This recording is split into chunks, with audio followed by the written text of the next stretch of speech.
Bitcoin की recent rally के अंदर सबसे बुरी खबर मार्केट में मौजूद है और वो खबर है एमटी गॉक्स की तरफ से कि एमटी गॉक्स के ट्रस्टी जो हैं वो जुलाई के अंदर रीपेमेंट से स्टार्ट कर रहे हैं। और जैसी खबर मार्केट में आई है उसके फौरी बाद आपने देखा कि बिटकॉइन ने एक क्विक डंप लिया और अब बिटकॉइन चल रहा है इस टाइम 60,800 के जोन के अंदर। बिटकॉइन तो खैर एक रेंज के अंदर ही मौजूद है, बट खास तौर पे ऑल्ट कॉइन्स के अंदर में देखने को मिला है कि ऑल्ट कॉइन्स ने अपनी बड़ी बड़ी और मेजर सपोर्ट्स को भी लूज किया है। और उसके बाद दोस्तों हमें इस टाइम मार्केट के अंदर ऑल्ट कॉइन्स की हालत जो है ना वो काफी पतली दिखाई दे रही है। और यहाँ पर हम कह सकते हैं कि ज्यादातर ऑल्ट कॉइन्स का इस टाइम मार्केट में एक लुंडा बाजार लग चुका है और यहाँ पर खरीदार मार्केट में कम है और सेलर मार्केट में ज्यादा है, यानी बेचने वाले मार्केट में ज्यादा है और खरीदने वाले मार्केट में हमें कम दिखाई दे रहे हैं। तो यहाँ पर आपके जहन में एक सवाल होगा कि यार क्या हमें सब कुछ बेच बाज के मार्केट से एग्जिट कर जाना चाहिए? क्या वो वक्त आ गया है कि मार्केट किसी बड़ी तबाही की तरफ जा रही है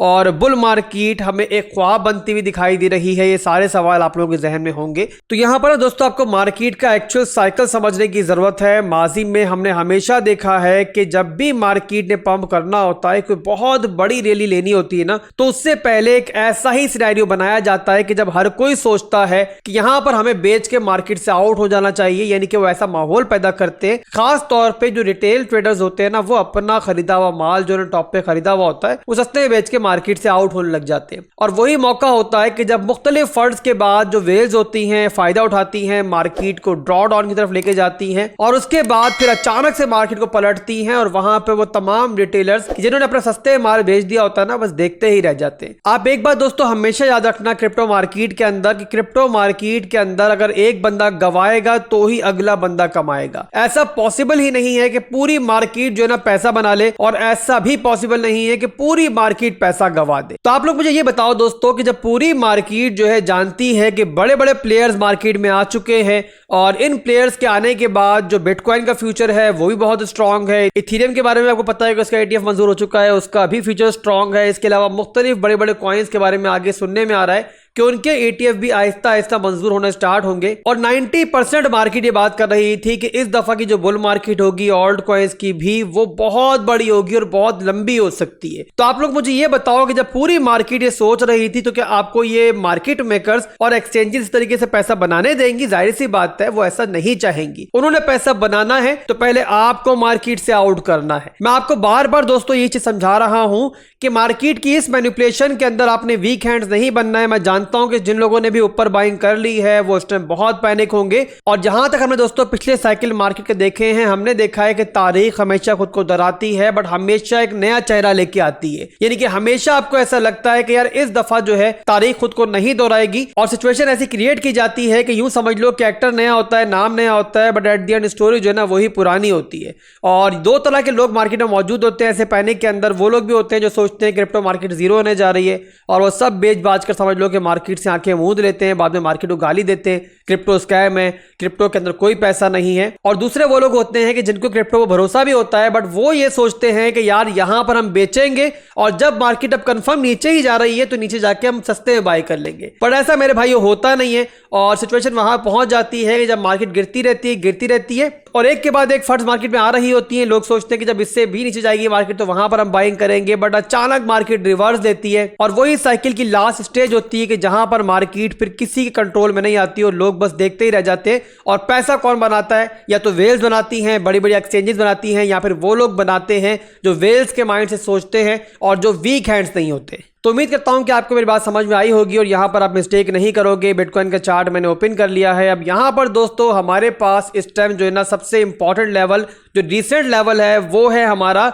ये वाला डिमांड जोन, जो कि पिछली वीडियो के अंदर बताया था मैंने आपको कि बिटकॉइन का ये मेजर डिमांड जोन है। और इसी मेजर डिमांड जोन को जो है ना बिटकॉइन इस टाइम रीटेस्ट भी कर रहा है। यहां पर आपको दिखाई दे रहा है बिटकॉइन 61,000 के लेवल के अंदर 60,500 तक बिटकॉइन गया था और यहां पे पूरी तरीके से डिमांड जोन जो है बिटकॉइन ने रीटेस्ट किया है। बट यहां पर आपको दिखाई दे रहा है कि माजी में कई दफा जो है ना बिटकॉइन इस लेवल को रीटेस्ट कर चुका है। यहां पर देखो, यहां पर देखो, यहां पर देखो, यहां पर देखो, बार बार बिटकॉइन ने इस लेवल को रीटेस्ट किया और काफी दफा इस लेवल को होल्ड भी किया है। बट यहां पे डिफरेंट मेरे भाइयों ये है कि इस दफा बड़ी बड़ी दो फंड्स मार्केट में मौजूद है। पहली फंड दोस्तों जो कि रिसेंटली कुछ घंटों पहले आपके सामने आई, जो कि टेलीग्राम पे आपको अपडेट भी दी है मैंने, कि एमटी गॉक्स ने रीपेमेंट के बारे में अनाउंस कर दिया है और जुलाई में रीपेमेंट ये अनाउंस होगी अब यहाँ पर इनके पास बहुत बड़ी क्वांटिटी बिटकॉइन मौजूद है, लगभग यहाँ पर 9.4 बिलियन डॉलर की वर्थ है उन बिटकॉइंस की, जो कि इन्होंने बांटने हैं। तकरीबन 1,27,000 यूजर्स हैं जिनमें बिटकॉइन बांटे जाएंगे और तकरीबन 10 साल से यूजर्स ये वेट कर रहे हैं। और यहाँ मसला ये है कि हम लोग नहीं जानते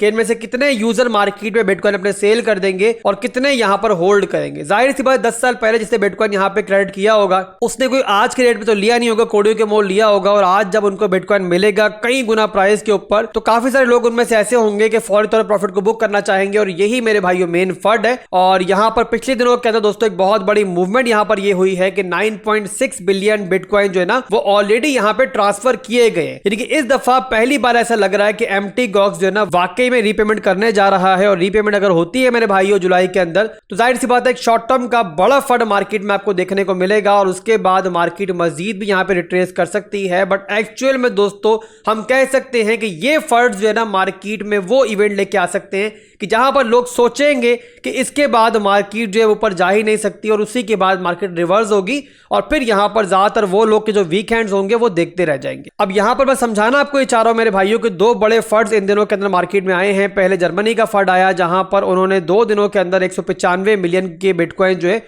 वो मार्केट में सेल किए, बहुत बड़ा फंड था। उसके बाद ये एम्प्टी गॉक्स फंड आया, ये उससे भी बड़ा है। डंप जरूर आ सकता है, रिट्रेसमेंट भी हो सकती है, बट जो भी होगा मेरे भाइयों वो शॉर्ट टर्म के लिए होगा।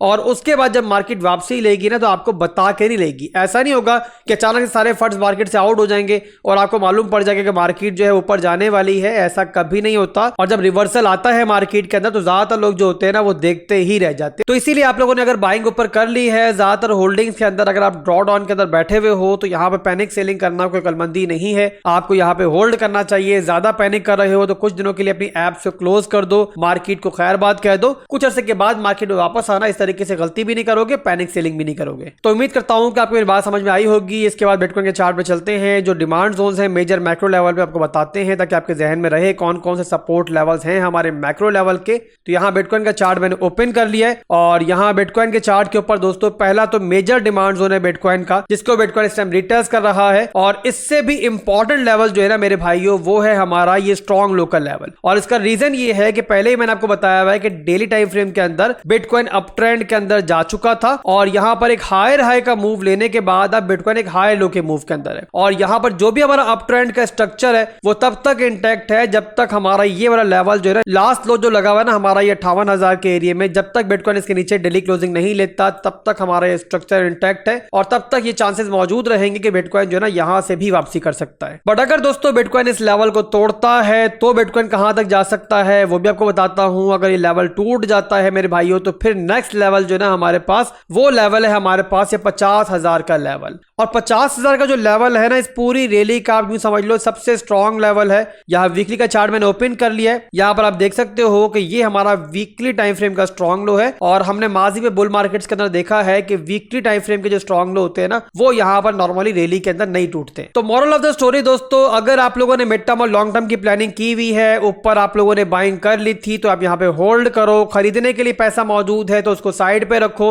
और अगर मार्केट मजीद आपको नीचे मौका दे तो आप लोग अपने लेवल्स को डीसीए करो, पैनिक मत करो बस। और वो तमाम लोग के जिन्होंने सब कुछ मार्केट में खरीद लिया है, ऊपर मजीद इन्वेस्टमेंट करने के लिए पैसा उनके पास मौजूद नहीं है तो वो साइड पे होके बैठे, बार बार मार्केट को देखकर खुद को ज़हनी मरीज मत बनाएं। कुछ अर्सा आपने बस सब्र करना है और सब्र का फल इंशाल्लाह मीठा होगा। अब ये थी दोस्तों मार्केट की बिगर पिक्चर। इसके बाद चलते हैं शॉर्ट टर्म के एनालिसिस की तरफ उन लोगों के लिए कि जो लोग यहाँ पे स्कैल्पिंग करना चाहते हैं, जो लोग यहाँ पे एंट्रीज वगैरह लेना चाहते हैं। बिटकॉइन अपने डिमांड जोन में मौजूद है तो यहाँ पर शॉर्ट टर्म के अंदर मार्केट में क्या हो सकता है, क्या देखना है हमें और कहां पर एंट्री ले सकते हैं वो बातें आपको बताते हैं। तो उसके लिए चलता हूं दोबारा से अपने डेली टाइम फ्रेम के चार्ट के ऊपर। और यहां पर आप नोट कर सकते हो कि प्रीवियसली बिटकॉइन जो है वो लोअर लोस लोअर हाइज बनाता हुआ नीचे की तरफ आ रहा था और लास्ट लो जो बिटकॉइन का मिला था जहां पे क्लोजिंग हुई थी कैंडल की डेली के अंदर वो मिली थी हमें यहां पर 58,260-270 आप ले सकते हो। उसके बाद दोस्तों बिटकॉइन ने दोबारा पंप करना स्टार्ट किया था और जो हमारा स्ट्रॉन्ग हाई का जोन था लास्ट वो था हमारा ये मिड रेंज का एरिया वीकली टाइम फ्रेम का, जो कि बनता है हमारा 66,760 का एरिया। तो बिटकॉइन ने दोबारा पंप किया तो ये एरिया ब्रेक हुआ और साथ ही साथ जो ट्रेंड हमारा पहले नीचे की तरफ चल रहा था बिटकॉइन का वो यहाँ ब्रेक हुआ अप साइड की तरफ और एमएसबी मिलने के बाद बिटकॉइन ने बनाया है इस रेंज के अंदर 71,400 की रेंज के अंदर एक हाई और उसके बाद बिटकॉइन अब चल रहा है एक हायर लो के मूव के अंदर और आप लोग जानते हो, टेक्निकली समझ चुके हो अगर मुझे देखते हो इतने अरसे से, कि जब तक हमारा लास्ट स्ट्रॉन्ग लो का एरिया इंटैक्ट होता है तब तक हमारा स्ट्रक्चर इंटैक्ट होता है। तो यहाँ मेरे भाइयों लास्ट हमारा स्ट्रॉन्ग लो का जोन कौन सा है? वो है हमारा ये वाला जोन, और ये बनता है हमारा 58,465 का जोन। अब यहाँ पर दोस्तों डेली के अंदर एक चीज आपको क्लियर हो चुकी है कि बिटकॉइन जो है स्टिल अपने स्ट्रक्चर के अंदर ये फिलहाल, बट ये ब्रेक हो जाएगा कि जब बिटकॉइन इसके नीचे हमें डेली क्लोजिंग दे जाएगा। अब ये तो हो गया हमारा स्ट्रॉन्ग लो का जोन डेली के अंदर, बट इसके अलावा एक और सपोर्ट है ऊपर जो कि बहुत ज्यादा इंपॉर्टेंट है। ये बिटकॉइन की एक सपोर्ट है जिसको बिटकॉइन इस टाइम रिटर्स कर रहा है, और ये बनता है 60,600 का एरिया। तो यहाँ पर ये सपोर्ट दोस्तों बहुत ज्यादा इंपॉर्टेंट है, बिटकॉइन की मेजर सपोर्ट है, ये बिटकॉइन का मेजर डिमांड जोन है पूरा, जहां बिटकॉइन बैठा हुआ है। और यहाँ पे फिलहाल के लिए सपोर्ट बिटकॉइन ने होल्ड की हुई है, बट जाहिर सी बात है हम यहाँ पर लॉन्ग तभी करेंगे कि जब हमें यहाँ पर कोई स्ट्रेंथ दिखेगी। और यही बात मैं काफी दिनों से रिपीट कर रहा हूं कि जब तक हमें मार्केट में स्ट्रेंथ नहीं दिखती है, फॉलिंग नाइफ यहाँ पर हम कैच नहीं करेंगे। और स्ट्रेंथ कैसे दिखेगी मेरे भाइयों? कि जब बिटकॉइन अपना स्ट्रक्चर कम से कम 4 घंटे के अंदर ब्रेक कर दे, यानी कि बिटकॉइन जिस तरीके से आपको दिखाई दे रहा है कि ऊपर से लोअर लोज, लोअर हाई बनाता हुआ नीचे की तरफ आ रहा है, तो यहाँ बिटकॉइन इस तरीके से हाई बनाने के बाद, एक लो बनाने के बाद दोबारा जब इस तरीके से ब्रेक करेगा, तो इसका मतलब कि 4 घंटे के अंदर स्ट्रक्चर हमारा ब्रेक हो जाएगा। और जब हमें ऐसी स्ट्रेंथ मिलेगी और जब हमें ऐसा ट्रिगर मिलेगा तब भी हम लोग लॉन्ग करेंगे। जाहिर सी बात है एक बड़ी फंड भी मार्केट में मौजूद है, तो यहाँ पर हमें एक प्रॉपर स्ट्रेंथ मार्केट में चाहिए, और उसके बाद सिंपली हम लोग इस लो से नीचे स्टॉप लॉस लगाकर ऊपर के एरियाज को टारगेट करेंगे। तो अभी के लिए दोस्तों बस इतना ही था। उम्मीद करता हूँ कि जो समझाया है मैंने समझ में आया होगा, और जो लोग यहाँ पे पैनिक हो रहे थे उनको सब्र आया होगा, और जो लोग यहाँ पे गलती करने जा रहे थे उन गलती करने से उनको मैंने रोक दिया होगा। फिर मिलेंगे इंशाल्लाह बहुत जल्द। मार्केट के बारे में अपडेट्स आपको मुसलसल मिलती रहेंगी, मार्केट में जो भी चल रहा है, जो भी होने जा रहा है, उसके बारे में अपडेट्स आपको देता रहूंगा। दुआओं में याद रखिएगा और वीडियो को लाइक और कमेंट करना मत भूलिएगा। अल्लाह हाफिज।